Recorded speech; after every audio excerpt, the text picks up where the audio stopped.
Nourrir l'humanité, c'est un métier, est une pièce de théâtre créée en 2011 par Charles Culot, comédien et fils de fermier. Elle jette une lumière crue sur les réalités concrètes des agriculteurs et les enjeux décisifs liés à l'agriculture. 10 ans après le premier, l'acte 2 de cette pièce est présenté jusqu'au 30 octobre au théâtre Le Public à Bruxelles en Belgique. Pour en parler, nous sommes avec Alexis Garcia, le metteur en scène de cette pièce. Bonjour et merci d'être avec nous. Pour quelles raisons avez-vous mis en scène la suite de cette pièce ?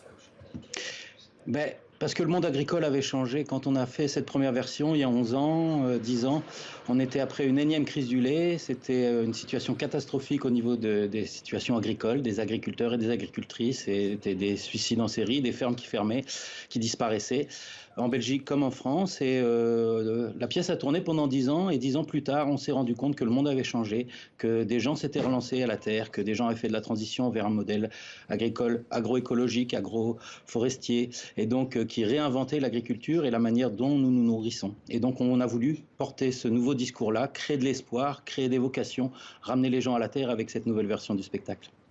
On va regarder un extrait de cette pièce de théâtre et on en parle juste après.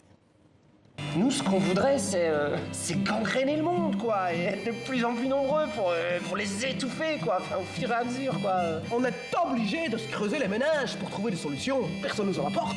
Donc on n'est plus un exécutant. En plus, on est agronome. On est devenus des vrais agronomes, et les autres, c'est des chimistes, quoi. Enfin bon, un petit peu de ci, un petit peu de ça, on va pulvériser. On est agronome, oui, tu es. Toutes les mises bas ont lieu en plein air. Tout seul. Tout seul, avec des animaux qui n'ont pas besoin du vétérinaire pour faire une fermeture éclair à 3 ans sur le côté droit, à 4 ans sur le côté gauche. Insémination naturelle. Tous les conducteurs sont sur place. Dans les prés. Et nos animaux font l'amour. C'est aussi con que ça. C'est la révolution. C'est aussi con que ça. Voilà pour cet extrait de Nourrir l'humanité, acte 2. Sur scène, on retrouve Charles Culot, Sarah Testa ou encore Julie Remacle dans la peau de ces artisans de la terre fatigués par l'exigence de ce métier. Quel est le message que vous avez souhaité mettre en lumière ? Essayer de reconnecter une partie des citoyens au monde agricole, parce qu'on s'est rendu compte qu'aujourd'hui les agriculteurs et les agricultrices étaient complètement isolés. Et donc on a voulu vraiment mettre en avant le fait qu'il fallait changer radicalement de système de production pour pouvoir se nourrir autrement, pour pouvoir essayer de rendre l'Europe plus résiliente, pour pouvoir essayer aussi de donner une réelle situation de vie à nos agriculteurs et agricultrices. En France, il y a des gens qui vivent avec moins de 350 € par mois. Et donc voilà, l'important est de dire il faut changer de modèle agricole. Les politiques sont un levier qui nous manque aujourd'hui. Il y a énormément de citoyens qui sont prêts à bouger, énormément d'agriculteurs qui sont prêts à bouger, mais la politique agricole commune est encore en train de nous bloquer et nous empêche de faire une véritable transition, alors qu'il nous semble que les citoyens sont prêts. Tout au long de la pièce, les comédiens évoluent dans un univers au sein duquel la lumière est tamisée. S'agissait-il pour vous d'illustrer la noirceur des réalités rencontrées par certains agriculteurs ? Oui, tout à fait. La mise en scène est assez simple. Ce sont les deux comédiens qui imitent avec leur corps, leur voix, leurs gestes, les agriculteurs et agricultrices que nous avons rencontrés, et ils racontent leur vie. Ce sont des paroles vraies. On a fait un montage, des interviews que nous avons réalisées nous-mêmes. Et donc c'est une table de cuisine au départ, et c'est là où nous avons réalisé les interviews. Et effectivement, dans les fermes, il y avait une ambiance assez pesante, et c'est ça que nous essayons de retransmettre à nos publics, à nos spectateurs et spectatrices. Comment est reçue justement cette pièce de théâtre vis-à-vis des spectateurs qui viennent dans la salle pour voir cette pièce ?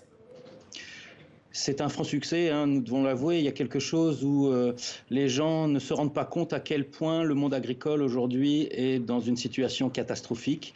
Et la plupart il y a toujours un échange, un débat après nos représentations. Donc nous faisons venir des intervenants particuliers où nous-mêmes, nous sommes capables de tout à fait parler d'agriculture. Et les gens nous demandent qu'est-ce que nous pouvons faire, où sont les points de blocage, comment se nourrir autrement, qu'est-ce qu'il faut faire pour aider les agriculteurs et les agricultrices, les paysans et les paysannes. Donc en tout cas, il y a une vraie demande, et au niveau des scolaires aussi, au-dessus de 12 ans, mais il y a vraiment les écoles nous disent il faut que nos enfants voient ça. Ce deuxième opus de la pièce de théâtre Nourrir l'humanité, c'est un métier. Est-il destiné à secouer et éveiller les consciences ? Tout à fait. C'est un des premiers objectifs. Aujourd'hui, le monde se pose beaucoup de questions. On le voit avec le rapport du GIEC récemment qui dit que nous devons prendre un nouveau modèle de société. Avec cette pièce, nous amenons des pistes de solutions pour créer un nouveau modèle de société, où on remet l'humain et la nature au centre et non plus l'économie. C'est complètement absurde, on essaye de retrouver du sens.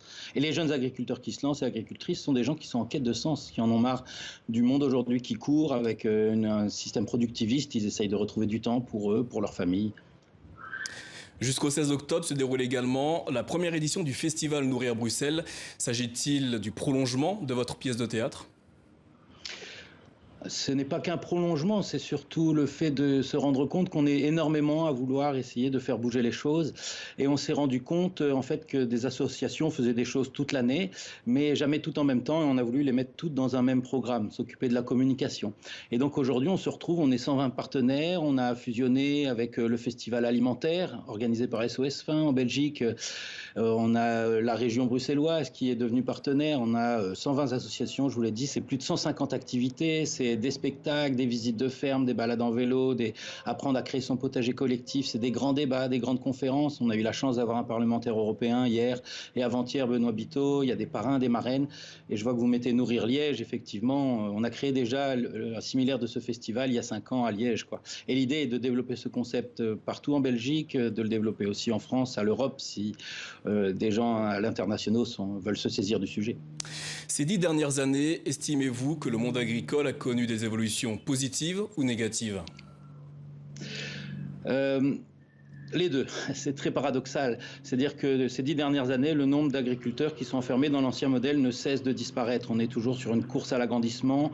On arrive sur des fermes qui sont aujourd'hui intransmissibles avec un énorme souci de reprise par les jeunes agriculteurs, les fils d'agriculteurs et d'agricultrices ou filles qui ne savent pas reprendre les fermes parce que ce sont des investissements énormes, ce sont des fermes qui sont dans des tailles beaucoup trop grandes et qui ne correspondent plus à ce qu'ont envie de faire les jeunes agriculteurs et agricultrices. Et donc, voilà, ça c'est encore grave, c'est encore désespérant. Et à côté de ça, il y a des gens qui quittent la ville et qui s'installent, qui réinventent des nouveaux modèles, qui pensent agroécologie, qui essayent de refaire avec la nature. Et aujourd'hui, c'est un nouveau métier d'ailleurs. Ce sont des agronomes. Et c'est ça qui est un peu un souci des fois avec les anciens agriculteurs. C'est parce qu'ils sont enfermés dans un modèle depuis 50 ans. On les a entraînés là-dedans. Il a fallu nourrir l'Europe après la Seconde Guerre mondiale. Et aujourd'hui, faire la transition, c'est désinvestir, c'est se reformer. Et quand on a 55 ans, c'est très compliqué. Et c'est extrêmement grave parce que la majorité de nos agriculteurs sont à la retraite dans 5, 10, 15 ans. Il va y avoir énormément de fermes à remettre. Personne ne pourra les acheter à part les gros investisseurs. Et ça nous pose une vraie question d'urgence. La pièce de théâtre Nourrir l'humanité, c'est un métier acte 2, mise en scène par Alexis Garcia. C'est jusqu'au 30 octobre au théâtre Le Public à Bruxelles. Alexis Garcia, merci d'avoir répondu à nos questions.